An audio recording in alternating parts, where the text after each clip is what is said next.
Era um dia como outro qualquer, até que ao limpar o carro do meu marido, meus dedos esbarraram em algo que não deveria estar ali, um tubo de lubrificante escondido sob o banco do motorista.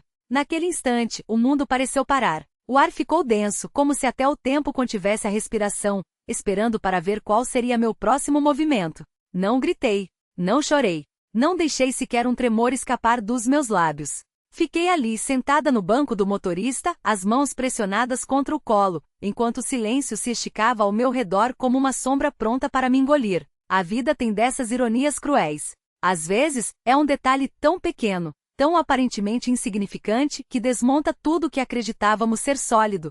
Antes que eu continue, preciso dizer uma coisa. Cada curtida, cada comentário atencioso que recebo aqui faz mais diferença do que vocês imaginam. Não são apenas números numa tela. São sinais de que não estou falando sozinha para o vazio. São lembretes de que existem outras mulheres por aí, assentindo em silêncio, talvez sussurrando baixinho, eu também. Se essa história já está apertando seu peito, pause por um segundo. Deixe um sinal de que está aqui. Um like, uma palavra de apoio. Isso me dá força para seguir adiante e mostra que essas histórias precisam ser contadas. Meu nome é Amélia. Tenho 40 anos e durante muito tempo, achei que tinha dominado a arte do equilíbrio. Uma casa impecável, pronta para receber visitas a qualquer hora. Um emprego estável, que pagava as contas sem atrasos. Um sorriso no rosto, largo o suficiente para me convencer de que meu casamento era exatamente como deveria ser. Cresci em uma família onde mulheres não reclamavam, onde nos ensinavam que uma boa esposa justificava os maus humores do marido e aceitava suas ausências como se fossem parte do pacote. Por anos carreguei essa lição como uma pedra no bolso, alisando suas arestas até que doer parecesse normal. Mas naquele dia, agachada no carro do Oliver, com os joelhos afundando nos tapetes e as mãos varrendo embalagens de balas e recibos, percebi que o normal era apenas uma fachada. O que havia de normal em encontrar algo que não pertencia à vida que construímos juntos? O que havia de normal em um homem que chegava em casa com o cheiro de um perfume que não era meu e me fazia passar por sensível quando eu notava? A parte mais amarga é que de fora, nada em nossa vida parecia quebrado. Nossa casa era arrumada. O jardim florescia com rosas bem cuidadas. Os vizinhos acenavam sempre que nos viam passeando de mãos dadas pela rua. Para eles éramos o casal dos sonhos, uma imagem de sucesso e cumplicidade, como aqueles retratos emoldurados que esconderiam qualquer rachadura. Mas retratos não contam a verdade. Eles não mostram como os olhos de Oliver se moviam rápido demais sempre que o celular vibrava durante o jantar, ou como ele o escondia debaixo da coxa, como um aluno trapaceiro esconderia uma cola. Não revelam as noites em que eu ficava acordada, ouvindo o chuveiro ligar em horários estranhos, me perguntando se a água poderia lavar as mentiras tão facilmente quanto lavava a sujeira. E com certeza não capturam o momento em que sua mão fecha em torno daquele tubo sob o banco do carro, e no fundo da alma, você sabe que aquilo não tem nada a ver com você. Esse momento não merece um álbum de fotografias. Ele pertence à coleção de traições que mulheres compartilham em voz baixa, quando ninguém mais está ouvindo. Não disse uma palavra. Meu silêncio não era fraqueza, era estratégia. Coloquei o tubo exatamente onde estava, alinhando-o como se nunca tivesse sido mexido, e fiquei ali, respirando o cheiro do pós-barba de Oliver misturado ao aroma artificial do desodorizante de carro, que ele devia achar que disfarçava tudo. Aquela decisão calma de não agir no momento pesou mais do que qualquer grito. Era como estar à beira de um precipício e escolher não pular. Ainda não.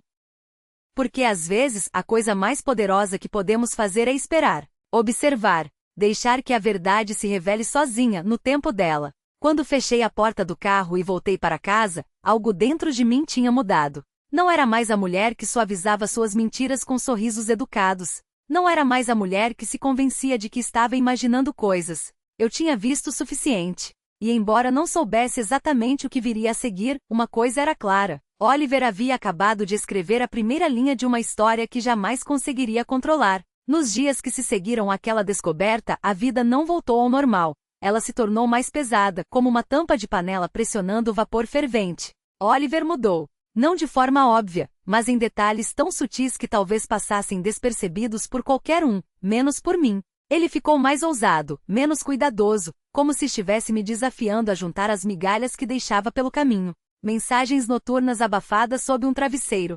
Recibos amassados no bolso do paletó, de restaurantes onde nunca estivemos juntos.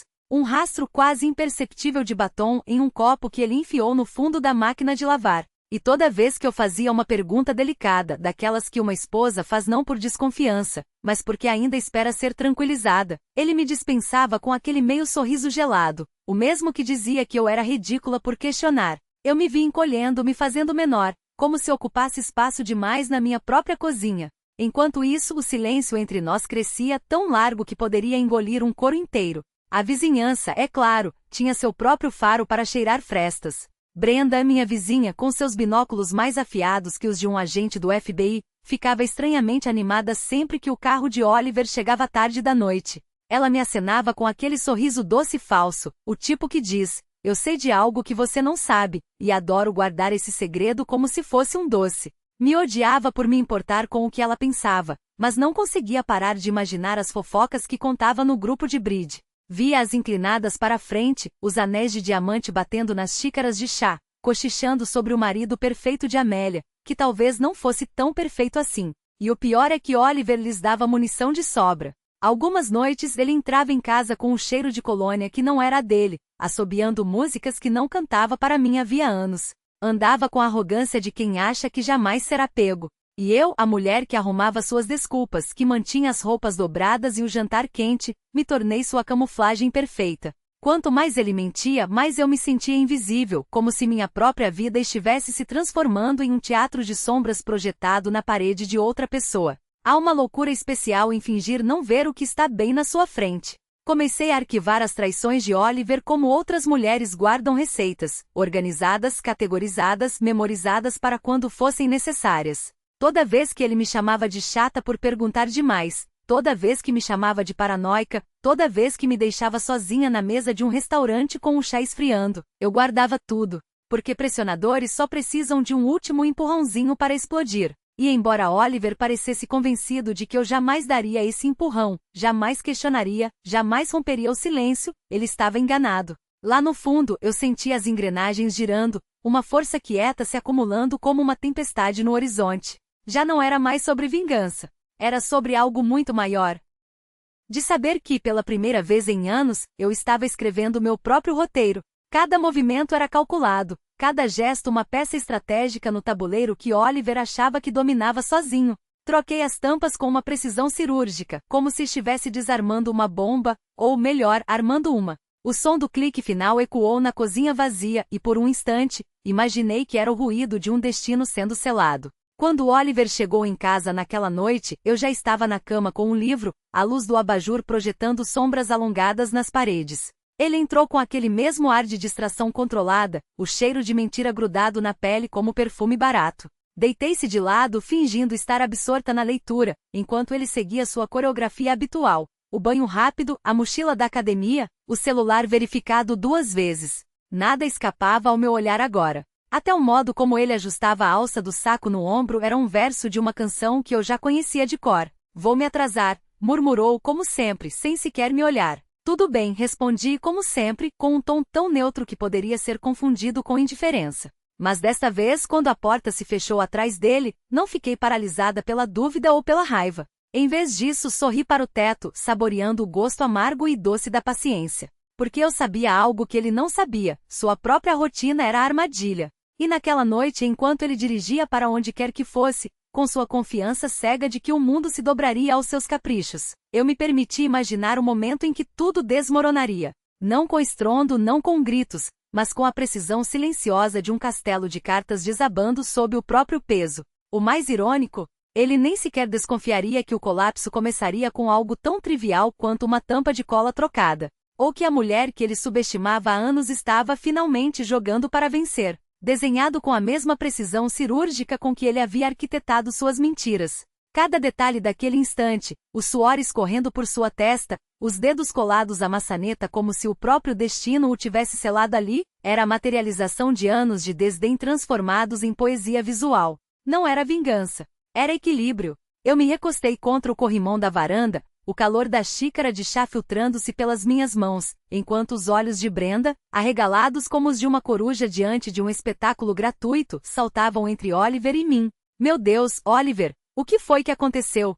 Ela chamou, a voz carregada daquele falso tom de preocupação que só quem se alimenta de fofocas consegue dominar. Ele não respondeu. Não podia. Suas palavras estavam presas na garganta, assim como suas mãos estavam presas à porta, e pela primeira vez em nossa história, era ele quem não tinha saída. Vi o momento exato em que a compreensão o atingiu. Não como um raio, mas como a lenta e gelada infiltração da água por baixo de uma porta, inevitável e implacável. Seus olhos, antes injetados de raiva, se estreitaram em minha direção. Não com acusação, como ele faria se ainda tivesse o controle da narrativa, mas com algo muito mais delicioso, reconhecimento. Ele sabia. Sabia que aquelas mãos grudadas não eram obra do acaso, assim como sabia que cada olhadela dos vizinhos, cada cochicho abafado atrás das cortinas, era um veredicto sendo proferido sem que ele pudesse apelar. E então, como se o universo quisesse sublinhar o momento, o vento trouxe até mim o cheiro metálico da cola secando ao sol, misturado ao perfume barato do desodorante que ele usava quando saía para correr. Um buquê de ironias. Respirei fundo, deixando que o aroma me enchesse, como quem saboreia o final de um prato cuidadosamente preparado. Acho que ele se enrolou com alguma coisa, disse eu finalmente, com um suspiro teatral que poderia ser de cansaço ou de resignação. Minha voz era mel coando sobre facas. Oliver, querido, você precisa de ajuda? A pergunta foi uma faca de 2 gumes. Oferecia socorro enquanto crava a lâmina na ferida. Ele tentou se soltar novamente, os músculos do braço tremendo com esforço, mas a cola, minha cola, não cedia. Era como assistir a um titã descobrindo que seus pés, afinal, eram de barro. Brenda, é claro, não perdeu tempo. Vou chamar o David, anunciou, já correndo de volta para sua casa, provavelmente para buscar o marido e, de quebra, um celular para filmar o desfecho. Em minutos, o quintal se transformaria em um palco, e Oliver, no papel principal de um homem que havia subestimado demais a mulher que conhecia cada uma de suas rotinas. Eu me permiti, então, um sorriso interno. Não pelo espetáculo em si, mas pela certeza de que dali em diante, cada vez que ele olhasse para aquelas mãos, veria mais do que pele e ossos. Veria a prova de que o mundo não era um tabuleiro onde só ele movia as peças. E que às vezes a justiça não chegava com trovoadas, mas com o silêncio pegajoso de uma armadilha bem armada. Quando David apareceu com uma espátula e um frasco de acetona, eu já havia voltado para dentro, deixando a porta da varanda entreaberta o suficiente para ouvir os gemidos abafados de Oliver e os comentários em voz baixa dos vizinhos. Nunca vi nada igual, alguém murmurou. Deve ter sido algum produto químico, especulou outro. Eu saboreei cada palavra. Porque a verdade, afinal, era muito mais simples e muito mais minha, sendo o homem que controlava a narrativa. O homem cujas mentiras eram tão bem costuradas que até eu, por um tempo, cheguei a duvidar da minha própria memória. Mas hoje, sob o sol implacável e os olhares ávidos dos vizinhos, ele não passava de um espetáculo ambulante, ou melhor, imóvel, de sua própria desgraça. A ambulância chegou com a pompa de um desfile, as luzes giratórias pintando as faces da plateia em tons de urgência falsamente dramática. 2 paramédicos saltaram com a eficiência de atores em uma peça ensaiada, suas expressões oscilaram entre o profissionalismo forçado e a curiosidade mal disfarçada. Um deles, mais jovem, mordeu o lábio para não rir ao ver Oliver colado à porta como um inseto em uma armadilha de mel. O outro, mais velho, apenas balançou a cabeça com um suspiro que dizia, já vi de tudo, mas isso. Senhor, o senhor pode nos dizer o que aconteceu? Perguntou o mais novo enquanto o outro já inspecionava a porta com o distanciamento clínico de quem avalia um caso perdido. Oliver, vermelho como um pimentão maduro, tentou uma última performance de dignidade. Acidente doméstico. Supercola. Só preciso de acetona, ou algo assim. Sua voz tremia, e não era só pelo esforço de se soltar. Era o som de um homem percebendo tarde demais que o palco não era mais seu. Brenda, é claro, não perdeu a chance de se intrometer. Eu já falei para chamar os bombeiros. Eles têm equipamento para isso. Exclamou como se estivesse salvando o dia, e não apenas prolongando o constrangimento de Oliver. Os paramédicos trocaram um olhar. O mais velho coçou a nuca. Bom, tecnicamente isso não é uma emergência médica, senhor. Oliver, gritou Brenda, útil como sempre. Oliver Whitmore. O nome ecoou como um gongo. Alguns vizinhos murmuraram, outros assentiram, como se finalmente tivessem uma peça do quebra-cabeça que sempre esteve ali, mas que ninguém se atreveu a montar. Oliver fechou os olhos por um segundo, e eu soube exatamente o que ele estava pensando. Eles sabem. Ou pelo menos suspeitam. E não há nada que eu possa fazer para parar isso. Enquanto os paramédicos debatiam a melhor forma de libertá-lo sem arrancar a pele dos ossos, eu me afastei discretamente, deixando meu lugar na primeira fila. Não precisava mais estar lá. O trabalho já estava feito. A semente da dúvida havia sido plantada, e agora crescia selvagem, alimentada pelos olhares, pelos cochichos, pelas memórias repentinamente nítidas de todas as vezes em que Oliver havia sumido por viagens de negócios, ou chegado em casa com desculpas esfarrapadas e o cheiro de perfume barato. Voltei para dentro, fechei a porta com suavidade e encostei as costas nela, ouvindo o burburinho lá fora como uma sinfonia. A xícara de chá estava fria, mas eu não me importei. Peguei o telefone e rolei até a foto que tinha tirado mais cedo, a de Oliver, imóvel, os olhos arregalados de pânico, a porta como uma cruz que ele não poderia carregar sozinho. Enviei para um número que não estava na minha lista de contatos. A resposta veio instantaneamente, como eu sabia que viria. Você foi longe demais. Sorri. Não era uma pergunta. Era um reconhecimento. E eu, pela primeira vez em anos, me senti finalmente perto o suficiente. O controle da narrativa sempre foi o seu forte, manter a vida dupla bem separada, como um mágico que nunca deixa o público ver os fios. Mas as narrativas, eu descobri, não ficam arrumadinhas para sempre. Às vezes, elas explodem bem no meio da sua rua, com uma plateia de vizinhos apertando suas xícaras de café e piscando contra o sol, como se assistissem a um espetáculo que nem sabiam que haviam pago ingresso. E quando o som da ambulância cresceu mais alto, mais insistente, o rosto de Oliver desmoronou. Aquele ar de superioridade, a confiança de quem sempre tinha uma saída, escoou como água entre os dedos.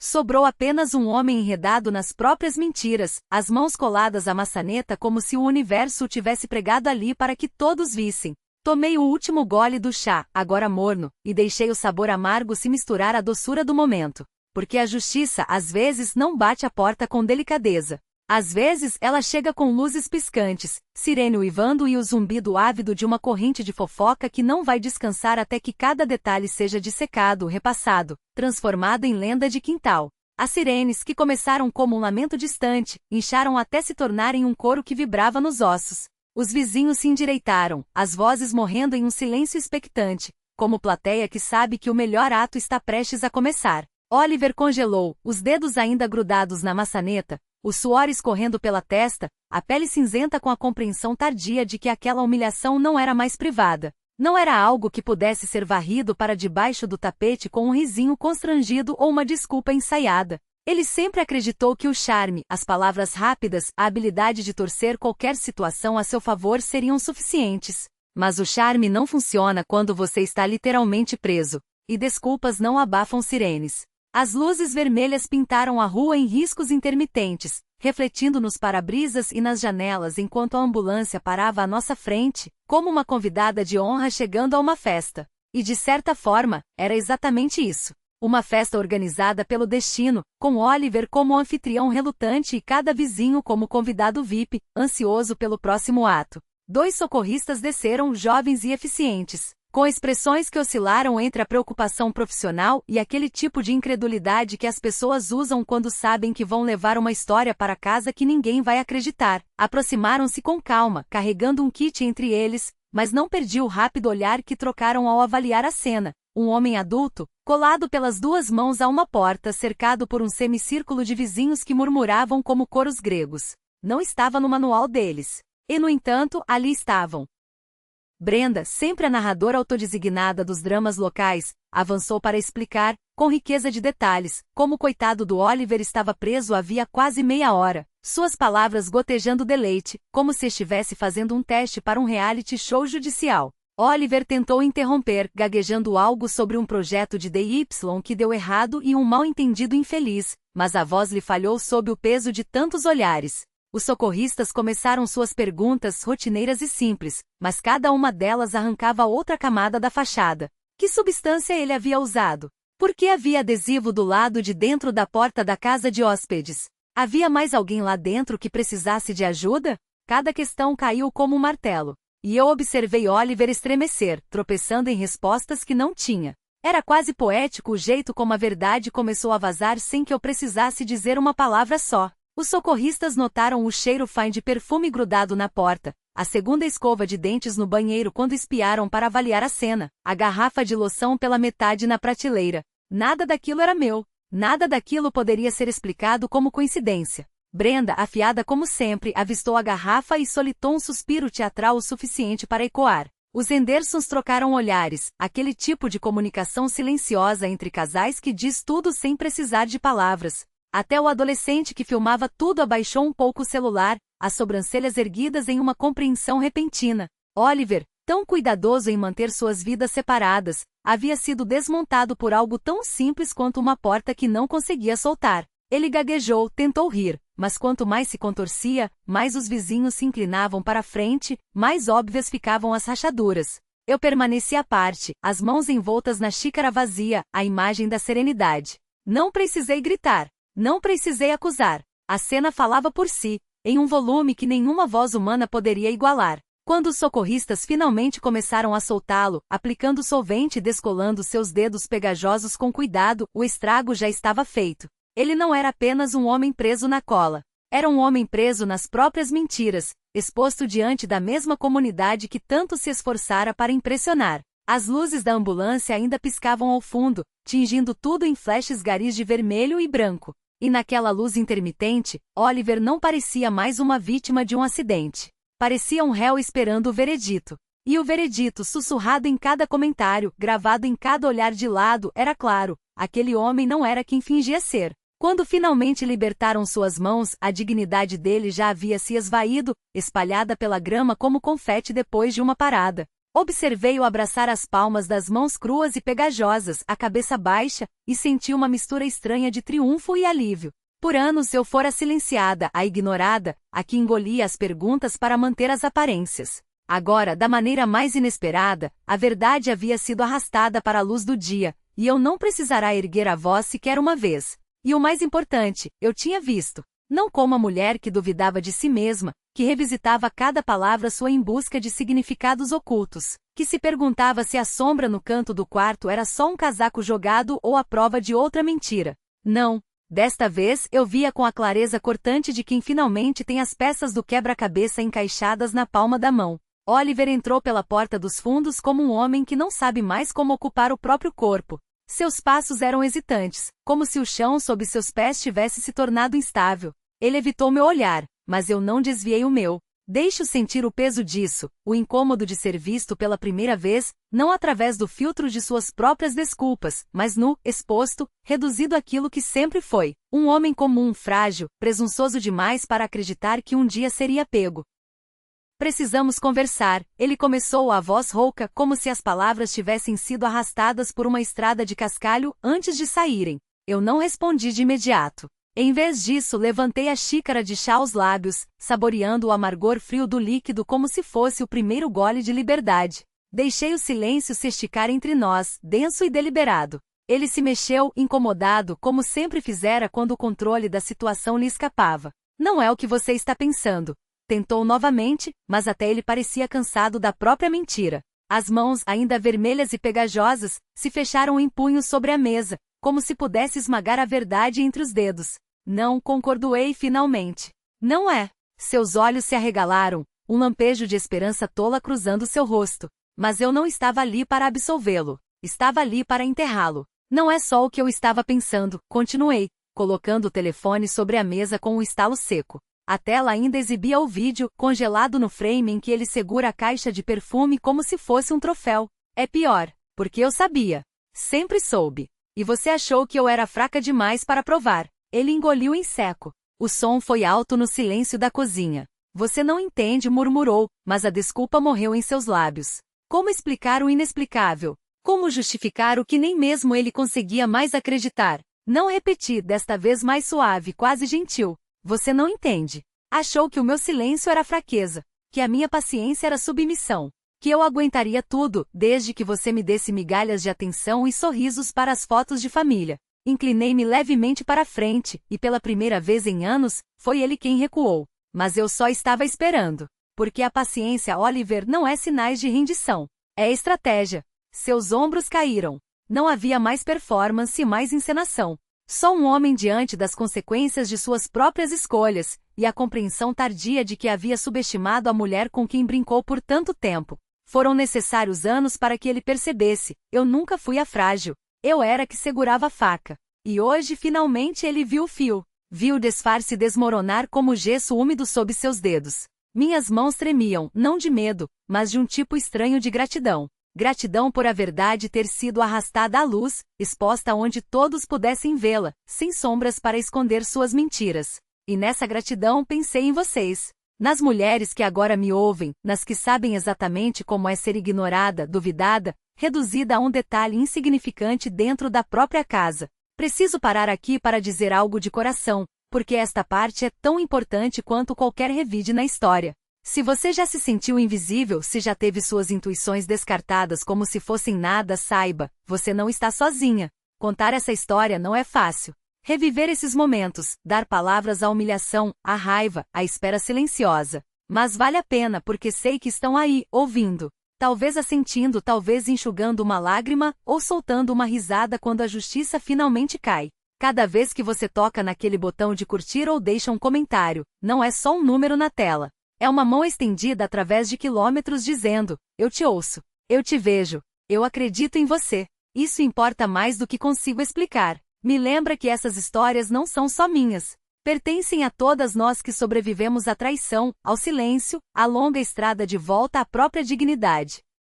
Quando comecei a compartilhar minhas histórias, temi que achassem elas pequenas demais, comuns demais, sem drama suficiente para merecer atenção. Mas o que aprendi é que são os detalhes ordinários que nos definem. O chá esfriando no balcão, a vizinha com seus binóculos, a cola ridícula grudada na maçaneta da porta. São essas coisas que tornam nossas vidas reais, que fazem ecoar. E quando leio seus comentários, quando vejo suas próprias histórias de sobrevivência, de astúcia, de uma graça teimosa, percebo que estamos construindo algo juntas. Um círculo, um coro, um lugar onde nenhuma mulher precise sentir que está sussurrando para o vazio. Por isso peço com gentileza, mas com sinceridade, se chegou até aqui na minha história, tire um momento para apertar curtir ou deixar até mesmo um coração nos comentários. Pode parecer pouco, mas para mim é como uma vizinha se inclinando sobre o muro, oferecendo um sorriso e um prato de biscoitos depois de um dia difícil. Isso me mantém em pé. Isso mantém essas histórias vivas. Antes de seguir com o que aconteceu depois, deixe-me abraçá-las desse jeito invisível e dizer, obrigada. Obrigada por ouvir, por se importar, por me deixar compartilhar algo tão cru, tão ridículo, tão real. Prometo que a história não acabou. Há mais justiça a ser servida, mais triunfos silenciosos a saborear. Mas aqui e agora, nesse momento de pausa, quero que sintam o quanto a presença de vocês importa. Porque histórias como a minha não são só sobre vingança ou traição.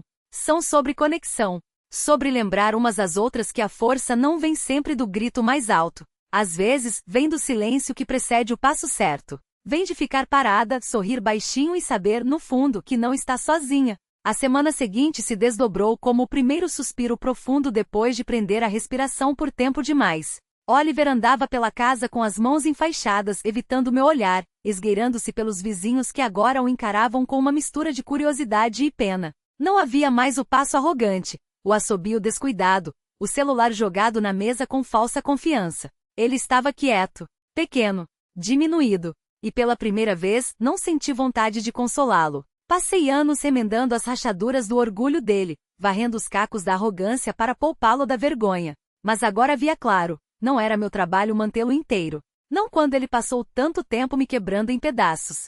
Em vez disso, marquei uma consulta com uma advogada. Grace, uma mulher serena cujo escritório cheirava a lavanda e zumbia com o ritmo constante de uma impressora que parecia repetir, ordem, ordem, ordem. Sentada à sua frente, senti uma força que não experimentava há anos. Pela primeira vez, alguém me olhava não como a esposa frágil ou a mulher paranoica, mas como uma cliente. Com direitos, com escolhas, com opções. Grace explicou tudo com uma clareza que me fez questionar por que não tinha ido antes.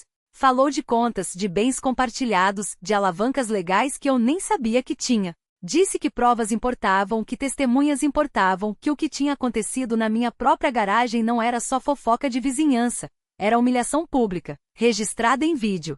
Ouvindo-a, senti o chão firme sob meus pés. Os dias de ser manipulada até o silêncio tinham acabado. Eu tinha provas, tinha aliadas, e tinha um plano. Saí do escritório com uma pasta debaixo do braço e um sorriso quieto nos lábios. A luz do sol era diferente aquele dia. Não porque o tempo tivesse mudado, mas porque eu tinha mudado. Por anos, deixei Oliver segurar a caneta que escrevia a história da nossa vida. Agora eu tinha pegado a minha, e não planejava devolvê-la.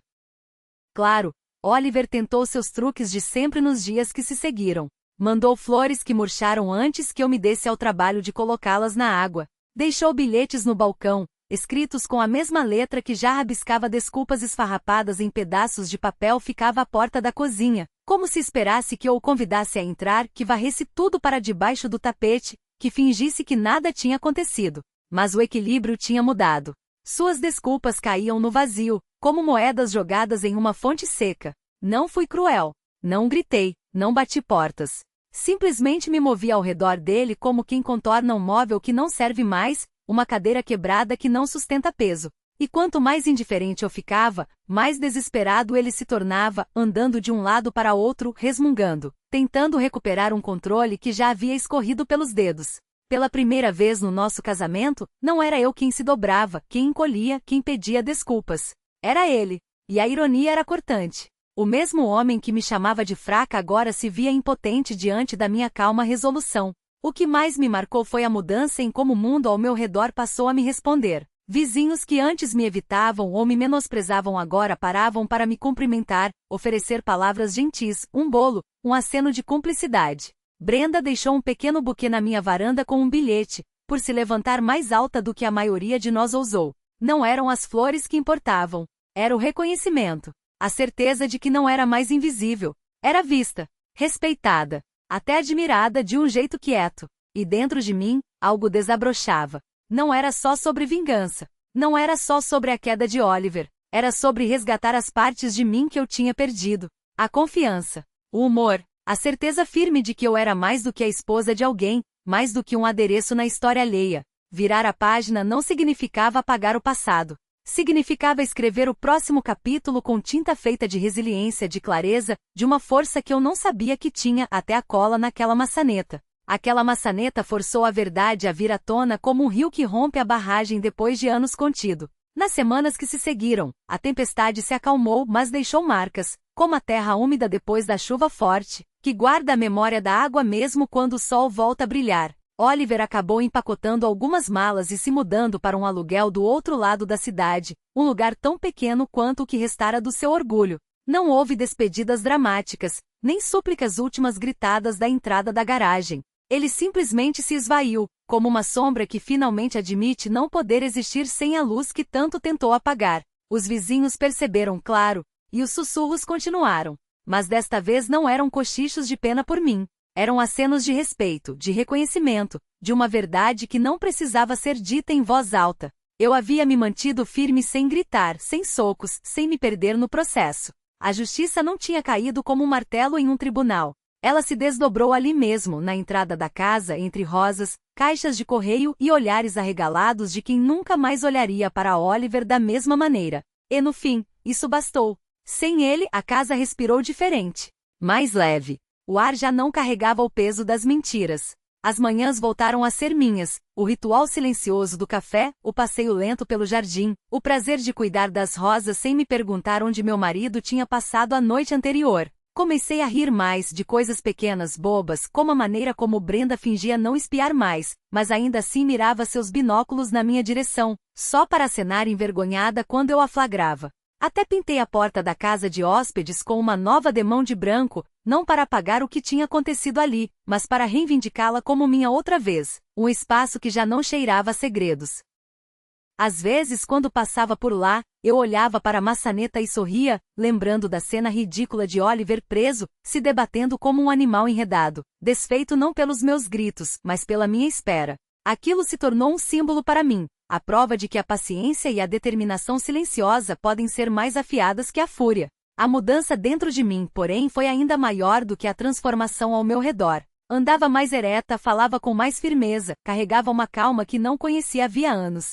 Amigas que não tinham notícias minhas há meses ligaram dizendo que minha voz soava diferente, mais leve, mais livre, como se conseguissem ouvir o som das correntes se partindo através da linha. E estavam certas. Eu havia parado de ser a mulher que suavizava as mentiras do marido com sorrisos educados. Tinha me tornado a mulher que podia colocar um plano em movimento, dar um passo para trás e deixar a verdade se revelar sozinha. Não era sobre cola. Nunca foi. Era sobre recusar-me a ficar presa em uma vida que não me servia mais. Sobre escolher a dignidade em vez do desespero, o silêncio em vez do grito, a força em vez da submissão. Oliver sempre me subestimou, sempre achou que eu me dobraria para caber na caixa que ele tinha preparado para mim. Mas esqueceu de uma verdade simples: até a menor rachadura em uma caixa deixa a luz entrar. E uma vez que a luz se derrama, não há como contê-la de novo.